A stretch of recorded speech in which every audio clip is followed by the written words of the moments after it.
Aquí posa Roser, sí que és veritat que a la feina em diuen Roser, però realment jo vaig néixer d'una família d'Almeria i des que vaig néixer, doncs em dic Charo. O sigui que seria bo de poder canviar l'etiqueta, perquè està clar que tot cau pel seu propi temps. Vale.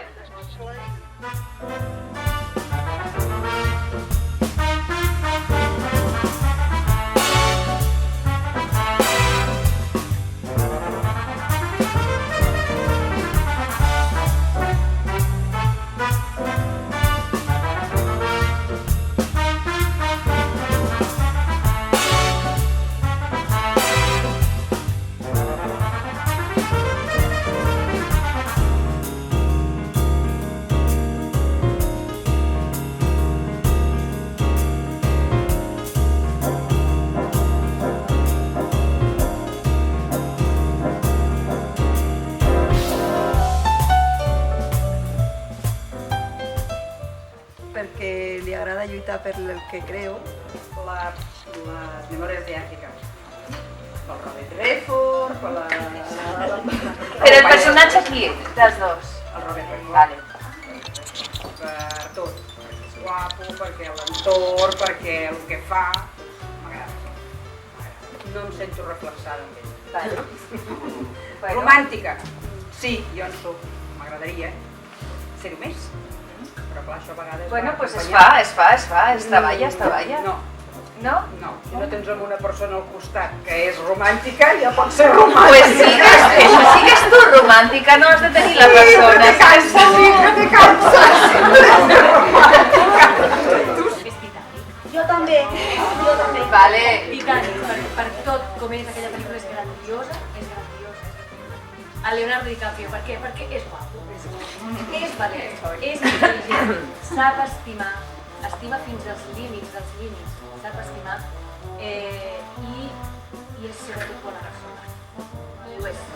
Sap que i això d'escriure el teu món. Sap una mica del que farem, diguéssim, és un procés, senzillament ho farem tipus compte. Com ho fem? Jo necessito que us poseu en grups de 4, si pot ser que no us coneixeu. No és el grup. Que us separeu una mica. Us poseu una mica en grups de 4. Hi ha algun grup que hi falti gent?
Normalment hem treballat sempre l'escriptura com una eina terapèutica, no? Sovint, moltes vegades, les persones quan comencen un procés terapèutic et diuen la meva vida és que em podries fer una novel·la. I clar, tu te vas a mirar i dius, bueno, és que en la teva vida t'han passat moltes coses, però això no és una novel·la. Això és un cúmul de coses que t'han passat, perquè probablement tu no hi has fet res, estic al compte. Abans d'arribar en aquest conflicte que tenim ara, faríem un resum de la nostra vida, que seria la primera part, que seria el presentar el personatge, no? de com presento jo aquest personatge, com presento jo el protagonista del conte que començo a escriure. Jo us aconsello que ho feu en tercera persona.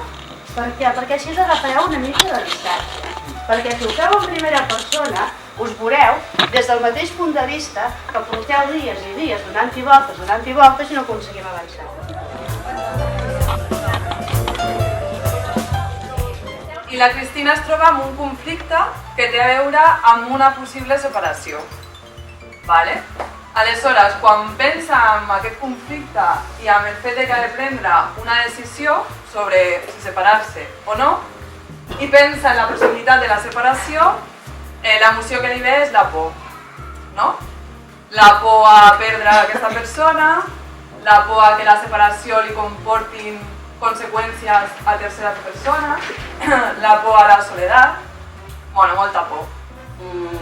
M'ha ajudat aquest taller per donar-me en compte de que haig d'acceptar que vaig tenir una infantesa, que vaig tenir una època en què vaig conviure amb la meva filla, que la filla de la Paqui ha volat, i haig d'acceptar això, que la vida et va portant coses i ja està. S'han d'acceptar amb naturalitat, amb carinyo i amb alegria.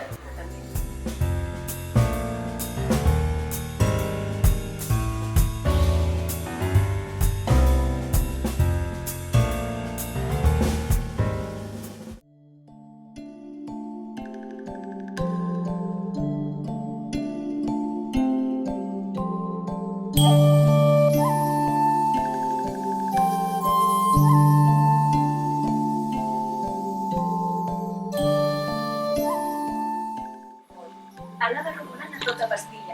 Si no volia que el Lolo, el gat del veterinari, se'l cruspís en un disfress.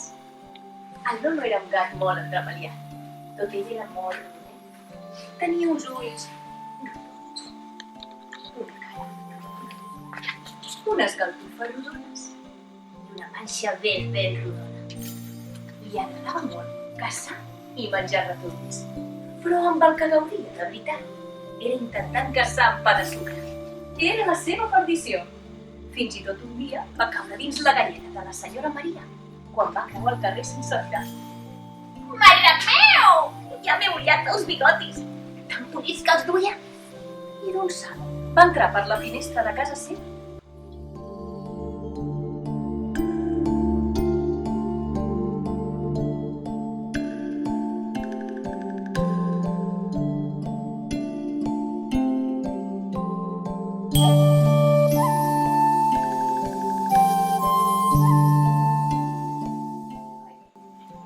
Clar, m'he quedat sol com un mussol. Clar, mai volia jugar amb els meus amics. I ara què faré? El pa de sucre va durar tant, però tant, que va quedar enganxat a la carretera. I ja no podia ni caçar, ni rodolar, ni saltar. I ara què faré ara? Els meus bigotis ja estan enganxifosos. I ningú em trucarà per fer-me fotos. Ni sortiré a les revistes de moda. Ai! Plorava i plorava. I a sobre estava enganxat. De cop i volta va caure a sobre d'ell un petit pollet que, despistat, va caure del seu niu i va anar a parar pim-pam, pum-pam a sobre del cap del pa de sucre. Oi! Però què és això? Però tu qui ets? De d'on vens? Tenim un problema, oi? Va dir el pollet. Doncs sí, mira, jo aquí ben enganxat i tu aquí sense poder volar i em diràs què hem de fer.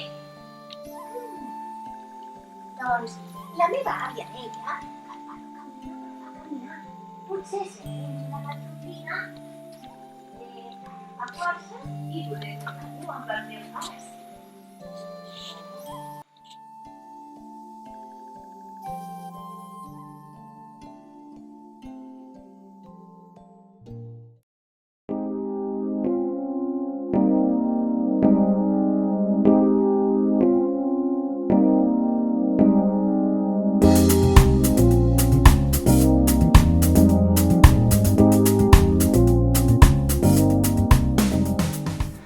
Doncs ara jo li demanaria a la Cristina que ens el tornés a explicar, però amb un petit matís no massa important, val? I és que no parles. Com som molt generosos aquí, deixem dir alguna paraula suelta de tant en tant. Hisenda. Aigua. Pots fer sorolls. Hi ha gent que diu... Això es pot fer.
En el món, diguéssim, de llenguatge no verbal, tenim moltes possibilitats. Què vol dir? Hem d'abandonar les paraules? No, però podríem aprofitar més això altre, sí? Quan expliquem coses. Però és que la nostra vida és un conte. Li expliquem al costat, li expliquem al cap de la feina, li expliquem a un altre.